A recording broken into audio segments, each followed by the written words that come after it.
बघा मित्रांनो, आमच्या घरचे 1.5 फूट मांजर आहे. एवढीशी पण एवढी मुजर आहे ना, एवढी हुशार आहे. बापरे, एवढी चालाकी आहे हिच्यामध्ये. आहे तर 1.5 फुटच, पण मस्त एवढ्या करते एवढ्या करते. आता माझा मुलगा सकाळी 4 वाजता आला आणि पहाटे झोपला होता बिचारा. तो ऑर्डरवर गेलेला, सकाळी 4 वाजता आला आणि झोपला. बघा, त्याला झोपू देत नाही, त्याच्या अंगावर लवत आहे. आणि त्याला सोडून कुठं जातच नाही. तो राहिला का घरी त्याच्या अंगावरच लवत राहते. तिला पोळी टाकली खासाठी, तिथं ठेवली तिने वरती नेऊन. खालची पोळी तिने वर नेऊन ठेवली आणि त्या पोळी टाकून घेऊन त्याच्या अंगावर लवत आहे. तो जर नाही उठला, त्याच्या हातून पांघरुणाच्या आतमध्ये घुसते, त्याच्या आतमध्ये जाऊन आता ते हे करत बसते, झोपते किंवा खेळते. मग याला एवढी सवय लागून आहे, नुसते अंगावरच्या अंगावर खेळते आणि घर सोडून कुठं जाते नाही. बाहेर फिर म्हणलं बाहेर फिरत नाही. पा कशी करत आहे त्याला.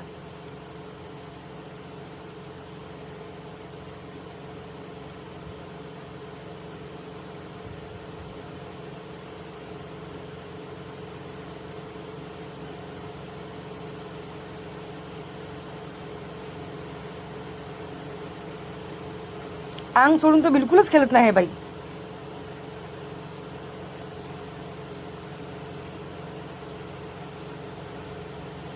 रात्रभर त्याला झोपू देत नाही. त्याच्या मागं असो किंवा माझ्या मागं असो, माझ्या तर मागामागच फिरत राहते. माझ्या पायात येईल, माझ्या मागं येईल. मी कुठे जाईन तर म्या करत राहते आपली मागं. पण काही असो, पण ते जर घरी नाही राहिली कामाला करमत नाही दोघांना. एक आवाज दिला, मी नाही म्हटलं की धावतच येते. ती पोळी तिने उशीवर ठेवली येतात आणि त्याच्या अंगावर चढ येते. आता हिच्या पाय तर जीवचा तजून गेलाय आमचा. नाही जेवू देत, नाही खाऊ देत, नाही झोपू देत, नाही कुठं जाऊ देत. कुठं जायला निघलं की मागं धावते.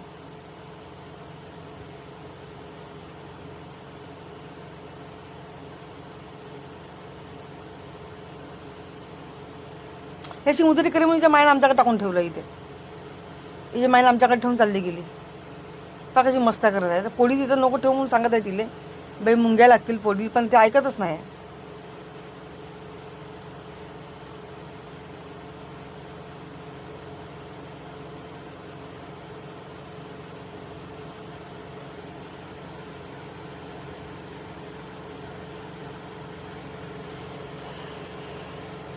आम्ही घरात किती जण राहू द्या, पण घरात राज्य फक्त इथंच चालते. आता पाय त्याला काय जाऊन बोंबलं जाते. त्याला पाहत जाते झोपलाय का म्हणून, बोंबलत जाते. पुन्हा